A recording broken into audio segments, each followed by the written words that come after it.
pagi. Pagi. Hari ini berharap semua anak kami dalam keadaan sehat selalu dan diberkati oleh Tuhan. Amin. Hari ini kita akan masuk pada mata pelajaran pendidikan agama Kristen dengan satu tema dari atas. Sebelum kita masuk dalam tema pelajaran kita pada pagi hari ini kita berdoa. Mari kita berdoa.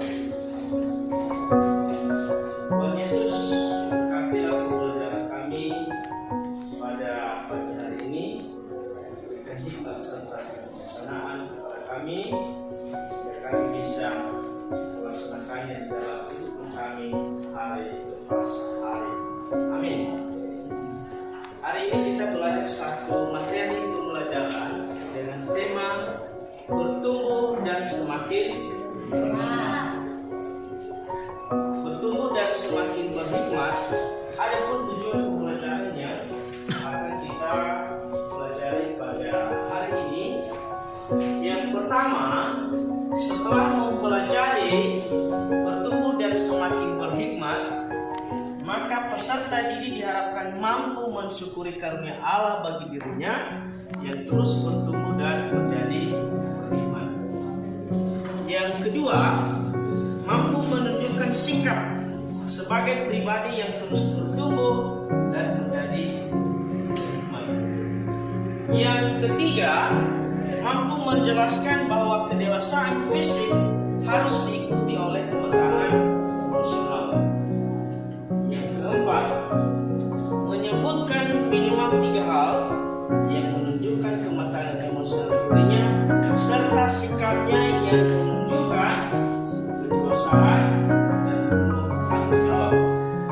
Yang terakhir adalah tujuan pembelajaran kita mampu menganalisis kisah Sonia Hardy. Nah, itulah beberapa tujuan pembelajaran yang akan kita capai pada hari ini sesuai dengan tema pembahasan kita, bertumbuh dan semakin berhikmat. Kita akan mulai pembelajaran ini dari bab 1, bertumbuh semakin berhikmat. Kita akan mulai dengan pengantar. Coba perhatikan di atas. Coba dilihat dan diamati gambar di atas. Dilihat dan diamati. Dan kira-kira siapa yang mengenal gambar di atas ini? Siapa yang tahu ini? Kenal? Ada yang kenal dengan gambar di atas ini? Edward tahu? Tahu, kita akan lihat. Gambar di atas bernama Chili Davis. Ya, dia seorang pelatih bisbol Amerika Serikat dan pernah mengatakan, ya, dalam bahasa Inggrisnya dia berkata, growing up is mandatory, growing up is optional. Terjemahan dalam bahasa Indonesia, dalam bahasa Indonesianya, dalam bahasa Indonesia ungkapan ini dapat diterjemahkan demikian. Perhatikan. Bertambah umur sudah seharusnya terjadi, namun menjadi dewasa adalah pilihan. Maksudnya, setiap orang pasti bertumbuh usianya. Setiap kita pasti bertumbuh usia, ya. Baik setiap hari, setiap minggu, tahun, usia kita akan terus bertambah. Jadi kita ini bertumbuh terus setiap hari, setiap minggu, setiap tahun, usia kita akan terus berjalan. Maka pernyataan Davis berkata bahwa bertambah umur sudah seharusnya terjadi. Iya ya, jelas ya. Bertambah umur sudah seharusnya terjadi. Namun menjadi dewasa adalah pilihan. Jadi umur semakin bertambah dan kita juga dewasa, maka kedewasaan itu adalah pilihan. Apakah kita mau dewasa atau kita masih mau bersifat seperti anak-anak, anak waktu kita SD, waktu kita SMP, dan sekarang kita sudah masuk ke tingkat SMA menuju dewasa. dewasa.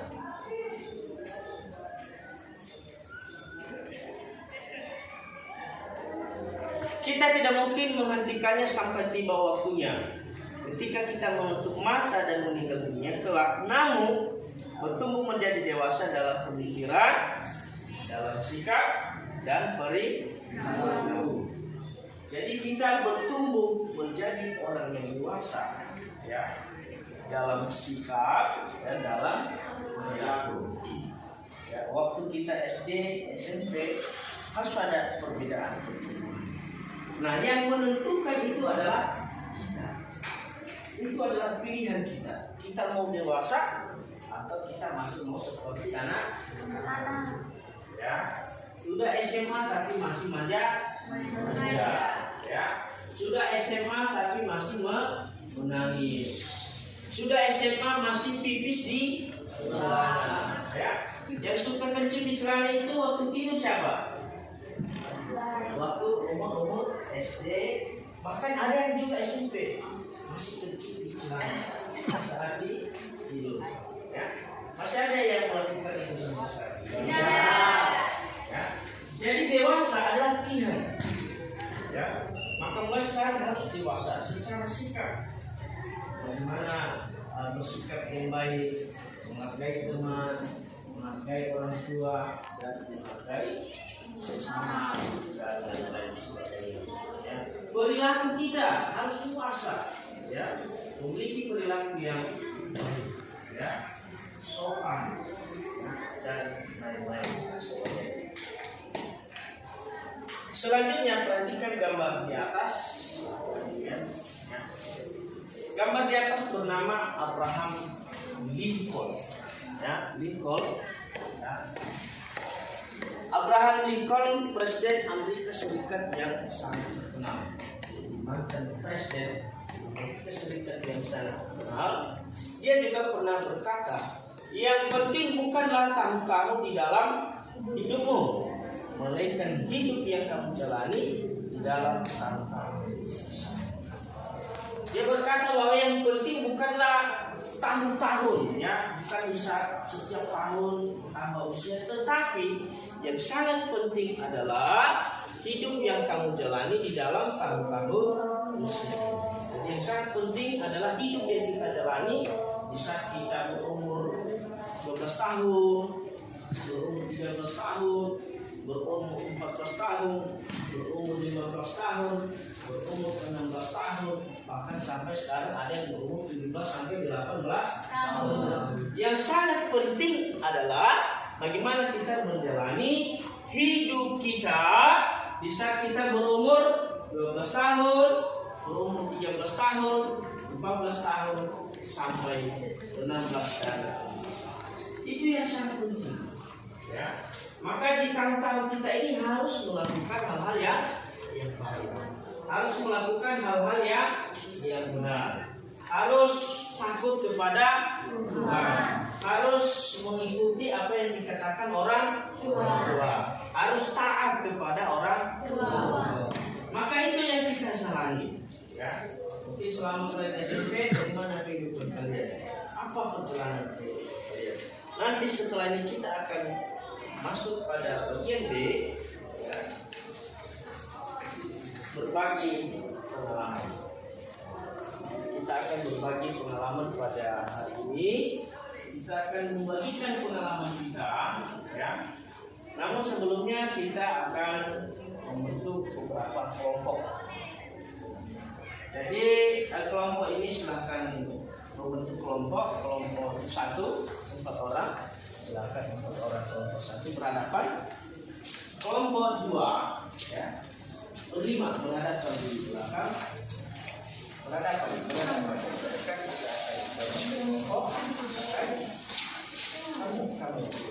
kamu semua orang. Kelompok 5, kelompok 3 ini 4 orang. Ya, kelompok 4. Ini kelompok 5.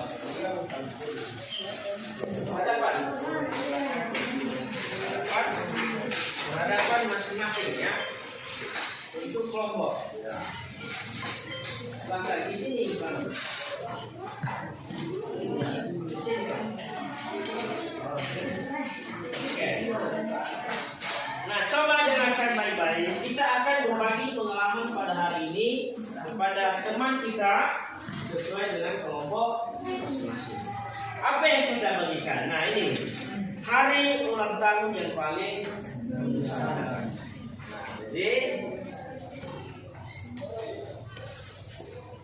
coba ceritakan kepada teman-temanmu ulang tahun kamu yang mana yang kamu rasakan yang paling menyesalkan. Bagikanlah pengalaman itu kepada teman-temanmu. Silakan bentuk kelompok sesuai dengan kelompok yang sudah disiapkan dan ceritakan apa yang menjadi pengalaman kamu yang paling berkesan. Tulis di selembar kertas dan bagikan kepada teman-temanmu. Ceritakan ini loh pengalaman saya yang paling mengesankan. Nah, jadi tulis di atas ulang tahunku yang paling mengesankan adalah tulis di kertas itu ya. Ulang tahunku yang paling mengesankan adalah ketika aku. Jelaskan di situ dan ceritakan kepada yang lain sambil ditulis. Ya. Silakan ceritakan, saya berikan waktu 2-5 menit. Silakan ceritakan. Ya. Ulang tahunmu yang paling mengesankan ketika kamu apa? Ketika kamu ulang tahun dibuang di WC atau ketika kamu ulang tahun makan jagung bosek, ya? Atau ketika kamu ulang tahun ayah bapakmu memberikan hadiah yang sangat baik dan menarik, atau ketika kamu ulang tahun pada saat mamamu sedang melahirkan dan lain-lain sebagainya. Coba ditulis di selembar kertas. Saya berikan waktu 1 dan 5 menit. Ceritakan kepada teman-temanmu. Nah, ini loh ulang tahunku yang paling mengesankan. Ya, pada saat itu pacar saya memberikan coklat pada saya. Begitu. Ayo nanti hasil kalian itu dikumpul di depan. Kita akan coba lihat dan baca. Silakan Edward, ya. Ulang tahunmu yang paling mengesankan itu apa? Ya. Ketika kamu sakitkah atau ketika kamu sedang asik-asik dengan teman-temanmu atau yang lain? Nah, silakan dikerjakan.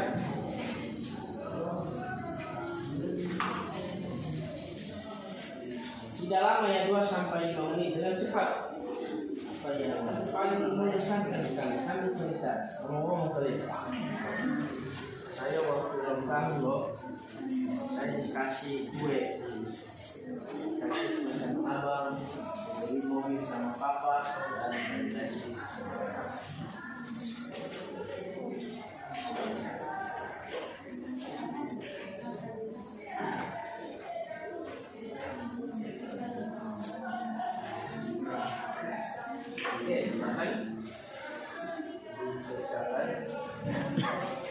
Waktu 1 menit lagi. Cepat, singkat aja. Singkat aja. Dalam singkat, silakan. 1 menit lagi waktu. Cepat, tak usah banyak-banyak. Apa sih?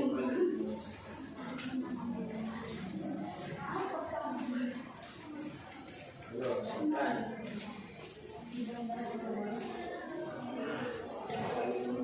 Itu apa? Maka di saat kamu ulang tahun memberikan banyak hadiah, di saat kamu ulang tahun bapakmu membeli mobil, di saat kamu ulang tahun bapakmu memberikan kue ulang tahun yang sangat spesial, ceritakan. Ya. Ayo terus. Kita kenal ulang tahun pada hari ulang tahun. Dengan cepat, singkat aja, singkat dan cepat. Harus singkat.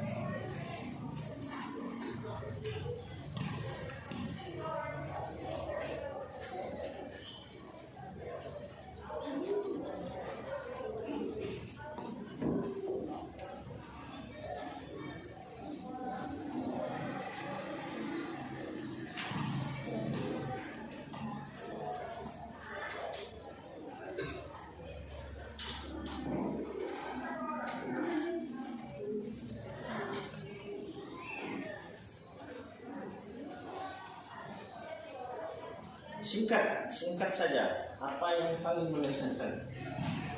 Ya.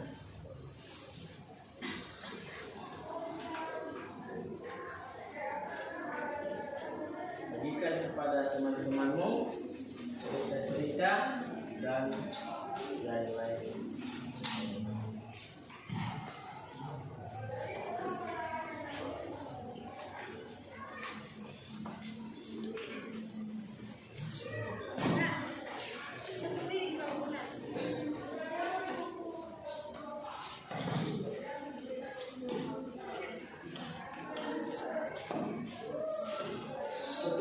Lagi ya, saya singkat, jangan terlalu banyak.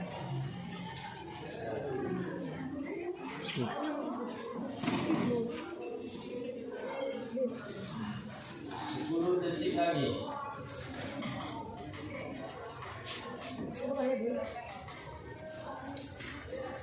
Oke, waktunya selesai.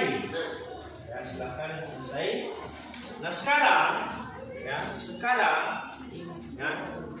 coba jelaskan mengapa hari ulang tahun itu sangat mengesankan, dan apakah pada saat kamu ulang tahun, ya, mengingat Tuhan atau bersyukur kepada Tuhan. Kita akan pilih salah satu di antara kelompok masing-masing. Kita mulai dari kelompok ini. Silakan satu orang mewakili menjelaskan mengapa hari ulang tahun sangat mengesankan. Saya minta Empirius silakan berdiri dan jelaskan. Tidak perlu banyak-banyak dan lain-lain.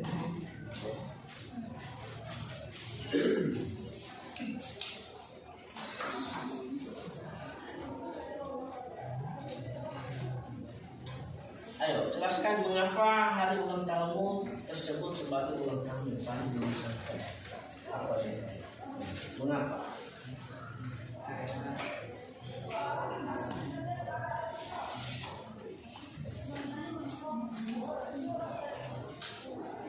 Yang kamu tulis, ya, baca aja. Ulang tahunku yang paling mengesankan adalah pada saat itu bapak dan mama saya atau saudara saya, mereka memiliki baju baru dan celana baru. Luar biasa, berikan tepuk tangan. Oke, baik, selanjutnya siapa di antara kalian yang pada saat ulang tahun ingat dan mengucap syukur kepada Tuhan? Sekali di atas semua. Siapa yang ingat saat ulang tahun? Mantap ya. Berarti yang saat ulang tahun, di saat ulang tahun ingat kepada Tuhan, itu merupakan ciri orang yang bersyukur dan berterima kasih atas tahun yang sudah dilakukan oleh Tuhan. Apakah kamu mengucap syukur untuk tingkat kedewasaan yang semakin bertambah pada dirimu? Apakah yang kamu maksudkan dengan tingkat kedewasaan tersebut? Usiakah, berubah secara fisik pada diri, baik remaja laki-laki maupun perempuan? Maka sekarang, ya, coba amati, ya, amati diri kamu, keadaan fisik dan kejiwaan kamu di kelas 10 sekarang, ya, dan bandingkan dengan keadaan kamu waktu kamu masih SMP. Nah, coba amati fisik secara fisik dan kejiwaanmu, ya.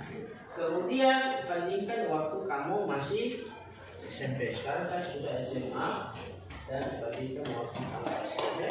Tulis di selembar kertas juga. Kita lihat di sini.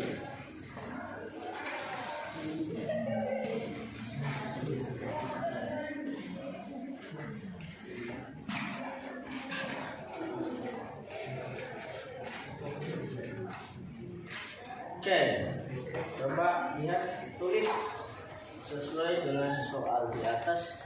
Ciri-ciri fisik pertumbuhan fisik yang kamu alami antara usia SMP kelas 7 sampai kelas 9 dengan keadaan kamu di kelas 10. Silahkan ditulis di selebar kertas, diisi sesuai dengan pertanyaan di atas. Ya, tulis saja. Yang kedua, ciri perubahan fisik dan psikologis yang kamu alami antara usia di SMP kelas 7 hingga kelas 9 dengan keadaan kamu saat berada di kelas 10. Silahkan tulis di selebar kertas. Silahkan ditulis di selebar kertas. Ada 2 pertanyaan. Amati dulu dirimu. Amati dulu suamu. Lihat apakah ada terjadi perubahan yang terjadi dalam dirimu di saat kamu masih SMP dan sekarang kamu sudah masuk SMA. Maka tulis ya, ciri-ciri pertumbuhan fisik yang kamu alami. Apa aja pertumbuhan secara fisik yang kamu alami? Ya, waktu kamu SMP sampai kamu sudah masuk ke kelas 1. Tulis apa saja, apa fisik, pertumbuhan fisik. Tahu kalian pertumbuhan fisik ya? Bisa rambut, bisa badan, macam-macam. Pertumbuhan fisik di perempuan apa? Pertumbuhan fisik di laki-laki apa? Bisa kukunya panjang-panjang, bisa hidungnya besar-besar, bisa bulu matanya bertambah dan lain-lain sebagainya. Silakan ditulis di sini. Apa saja ciri pertumbuhan fisik yang kamu alami, dan yang kedua ciri perubahan fisik dan psikologis yang kamu alami. Ya, apa perubahan fisik yang terjadi dan psikologismu? Ya, bagaimana? Apakah kamu masih suka marah-marah, suka emosi, ya, suka memukul teman dan lain-lain sebagainya? Apa perubahan yang terjadi? Silakan ditulis. Tidak lama waktu, paling lama 5 menit. Dengan cepat, tidak perlu banyak-banyak. Silakan ditulis. Apa ciri fisik? Perbedaannya ya, waktu kamu SMP dan sekarang sudah kelas 10. Silahkan ditulis. Edward, apakah waktu SMP dia baru 1 meter, sekarang sudah hampir 2 meter? Bisa meter. Apakah kukunya panjang-panjang? Apakah ada perubahan yang terjadi? Ya, secara fisik apa perubahannya? Ya, psikologisnya juga seperti apa? Apakah ada perubahan tingkat emosionalnya? Apakah ada perubahan? Apakah menghargai orang lain dan yang sebelumnya SMP suka nangis? Apakah masih nangis-nangis waktu SMA? Tidak. Ya, berarti udah ada perubahan ya. SMP kalau belajar diambil nangis, sekarang diambil malah tersenyum dan ketawa. Itu perubahan itu juga secara psikologis ya. Emosional kita sudah mulai teratur. Tidak suka marah-marah, tidak suka menindih-nindih, tidak suka memaki dan lain-lain sebagainya. Menghargai orang lain, menghargai pendapat orang lain. Silakan ditulis di seluruh kertas. Saya berikan waktu 2 sampai 5 menit.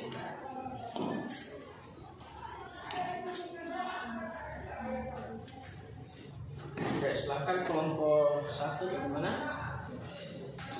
Ya, ada harapan.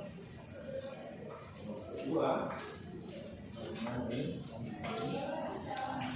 Jangan berbohong ya, jangan kadang-kadang. Sesuai, makanya amati dulu. Jangan bilang rambutnya panjang-panjang padahal pendek-pendek. Banyak. Nah, harus ada. Oke, baik. Selanjutnya kita teruskan itu. Kita masuk pada poin yang ketiga. ciri-ciri pribadi yang matang menurut saya. Ya. Poin ketiga adalah kisah Tonya Hati. Nah, silakan perhatiannya semua di depan, lihat di atas. Silakan diperhatikan gambar dan dibaca teks di atas.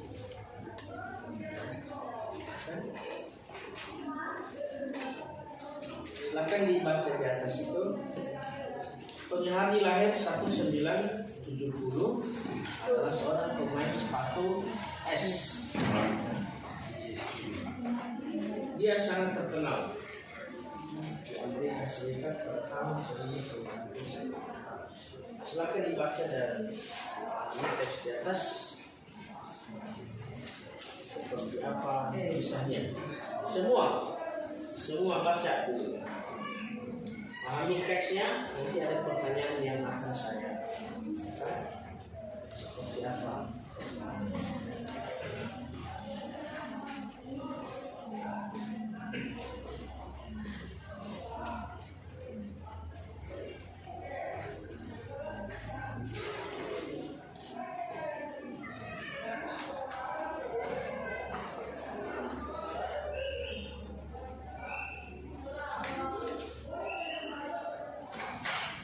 Saya lanjut ya.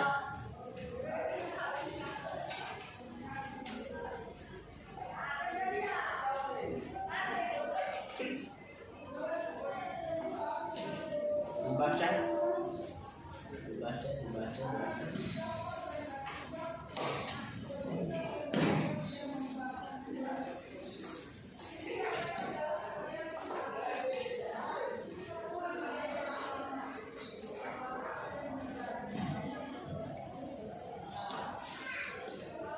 Saya lanjut ya.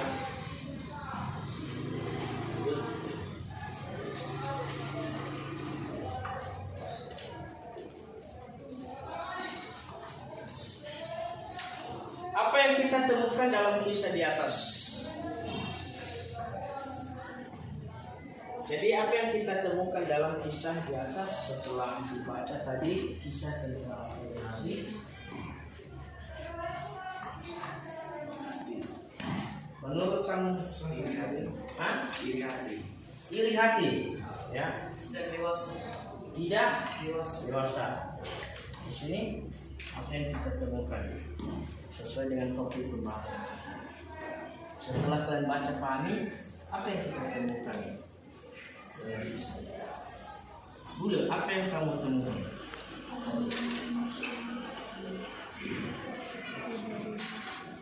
Apa? Tidak dewasa. Mata, apa yang kamu temukan? Tidak bersaing dengan sehat. Bersaing tidak sehat. Di kelompok ini, apa yang kalian temukan dengan kisah di atas? Iri hati. Di sini apa yang kamu temukan? Gentleman mengalahkan teman dengan cara tidak sehat.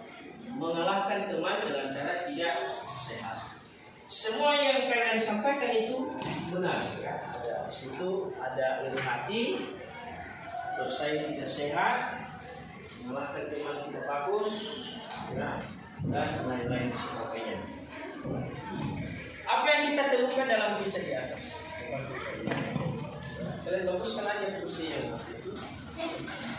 Kisah ini menggambarkan bagaimana seseorang yang sudah dewasa menurut usianya.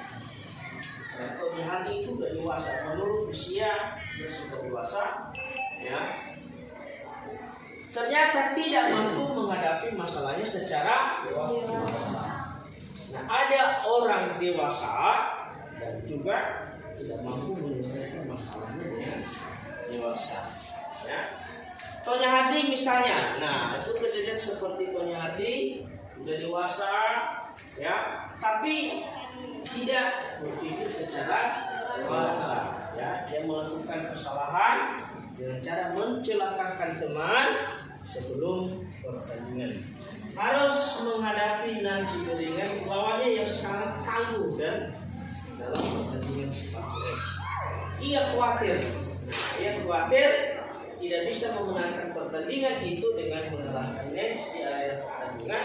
Karena itu, ketika seseorang memutuskan untuk mencelakakan Nancy, ia pun berdiam diri atau bahkan menyetujui apa yang direncanakan oleh Jack Lolly untuk mencelakakannya.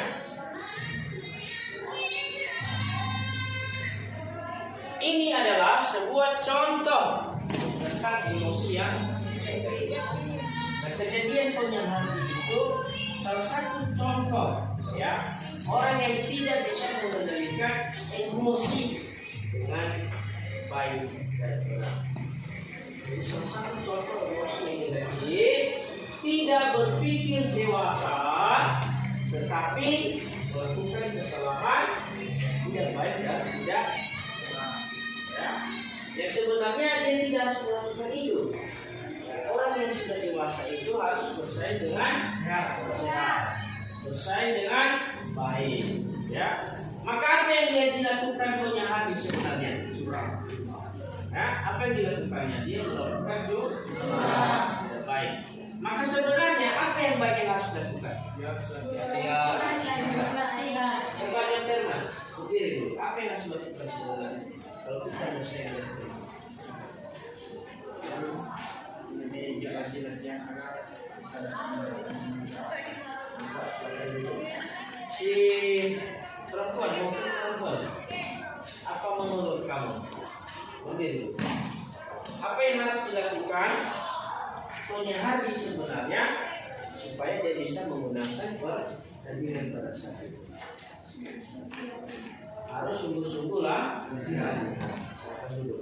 Nah, jadi sebagai orang yang dewasa usia, dewasa pemikiran, dewasa sikap dan dewasa perilaku, sebenarnya yang harus dilakukan oleh penyahadi tidak melakukan hal yang tidak baik dengan curang, mencelakakan teman, tetapi harus latihan dengan sungguh-sungguh. Ya, harus sungguh-sungguh latihan dengan sepenuh tenaga sehingga pada akhirnya dia akan mendapatkan kemenangan. Walaupun pada saat itu penyahadi sudah meraih kejuaraan, ya, pada tahun 1994, tetapi yang dia dapat itu tidak baik. Sehingga pada akhirnya apa yang dilakukan oleh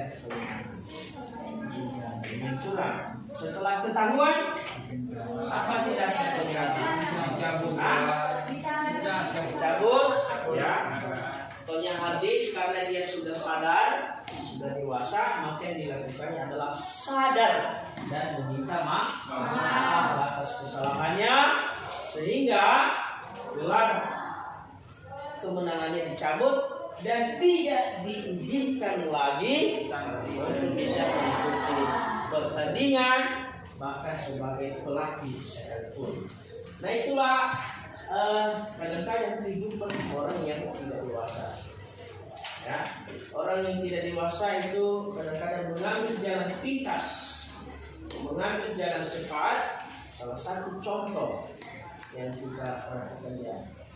Dan itu juga merupakan contoh emosi yang negatif. Ya, emosi yang tidak baik dan benar. Maka karena kesadaran penyahadi, karena dia juga sudah sadar, akhirnya dia meminta. Maka sebagai orang yang dewasa di dalam Tuhan, yang dewasa secara usia, secara sikap dan perilaku, kalau kita tahu sudah salah, maka yang harus kita lakukan adalah meminta maaf. Harus meminta maaf, mengakui kesalahan. Itu juga ciri-ciri orang yang dewasa. Dewasa dalam berpikir. Jangan sudah salah tetapi masih lagi berkata bukan saya begini dan begini. Tidak.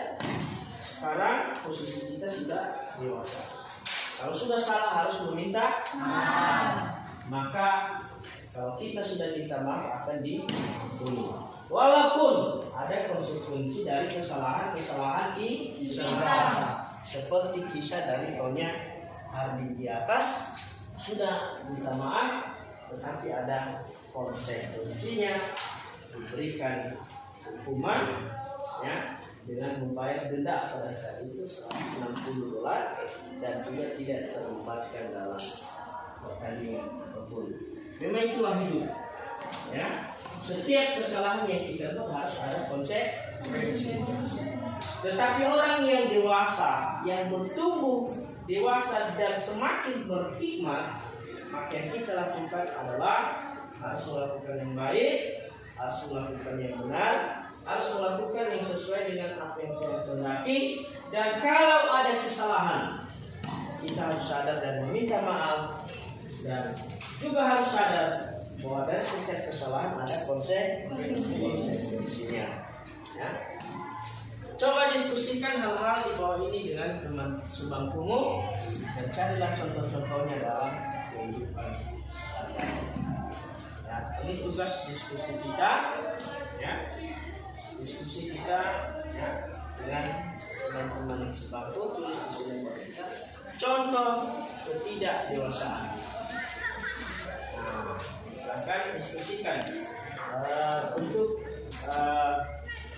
seperti semula tempatnya, seperti semula diskusikan di sebelah kiri kanan. Untuk seperti semula.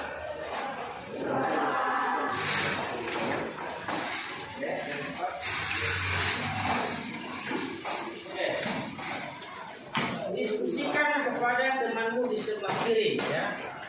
Kepada teman sebangku, bisa terdapat 2 orang, berdua diskusikan apa aja contoh-contoh ketidakdewasaan, ya.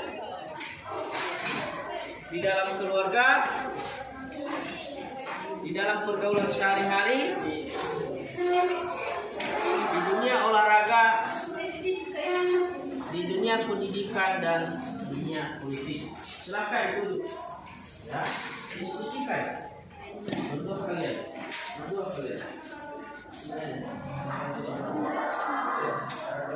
Diskusikan dan tulis di sini kertas. Tulis di kertas apa aja. Di saat kamu berada dalam keluarga, apa aja contoh ketidakdewasaan? Pergaulan sehari-hari, dunia olahraga, dunia pendidikan dan dunia politik. Silakan diskusikan. Setelah didiskusikan, tulis di kertas. Oke, baik. Karena sudah selesai didiskusikan, sekarang kita masuk pada tugas terakhir. Sekian dan terima kasih. Salam.